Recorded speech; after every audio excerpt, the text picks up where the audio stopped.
There were two women who worked under a big tree every day. One was a painter. She loved colors, brushes, and walls waiting to come alive. The other was a potter. She loved the smell of wet clay, the spinning sound of her wheel, and the joy of shaping things with her hands. Both women were kind and hardworking. The painter made bright, beautiful pictures, flowers, sunsets, and smiling faces. The potter made strong clay pots, bowls, and lamps that people used every day. Each morning, people came to buy things. They stopped first at the painter's table. "Oh, how lovely your paintings are! Your colors are full of life. You are so talented." The painter smiled gently and said, "Thank you so much." The potter sitting nearby heard everything. But no one stopped near her. No one said, "Your pots are beautiful" or "Your lamps are perfect." The potter's smile slowly disappeared. Her heart began to feel heavy. "Everyone admires the painter," she thought sadly. "No one cares about my work. Maybe I am not good enough." Day by day, jealousy started growing inside her heart. Jealousy is a strange feeling. It starts small, like a tiny shadow, but soon it can fill your whole heart. The potter stopped talking much. She didn't laugh anymore. She no longer sang while working as she used to. Her hands moved slower. Sometimes her pots cracked. Sometimes she left her work unfinished.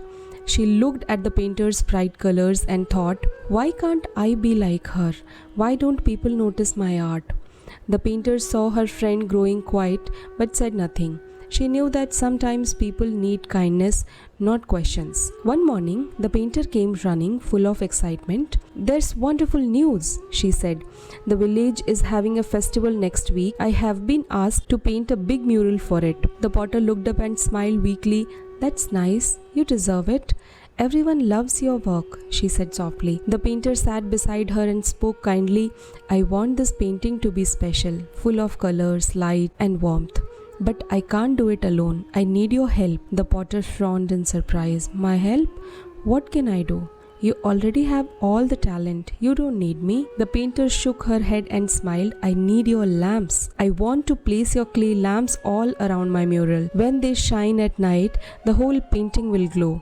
Without your light, my colors will look dull." The potter was quiet for a long time. Her heart felt strange, proud, shy, and unsure all at once.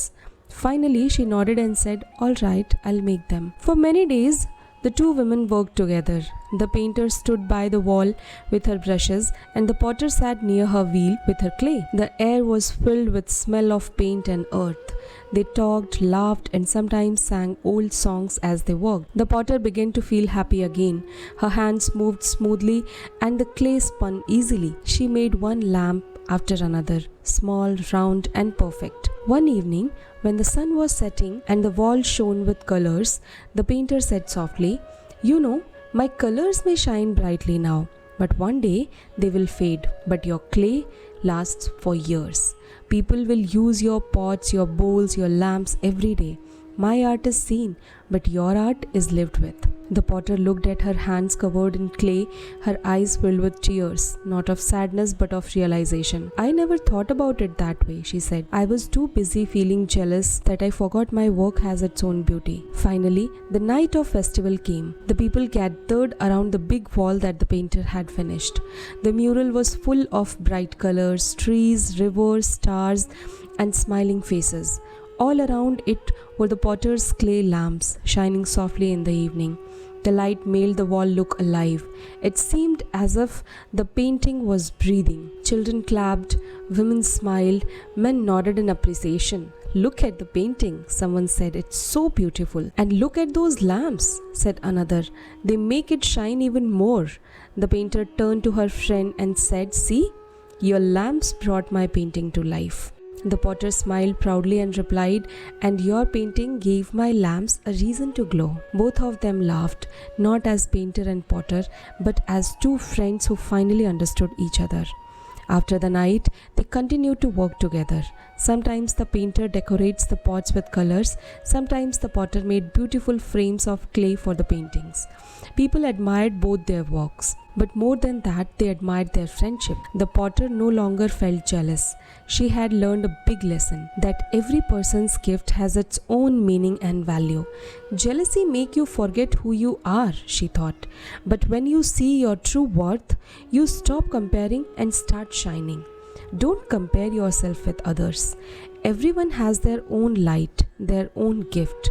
The painter's colors and potter's clay are both beautiful in different ways. When we learn to respect each other, the whole world becomes brighter. I hope you like this story. Thank you so much.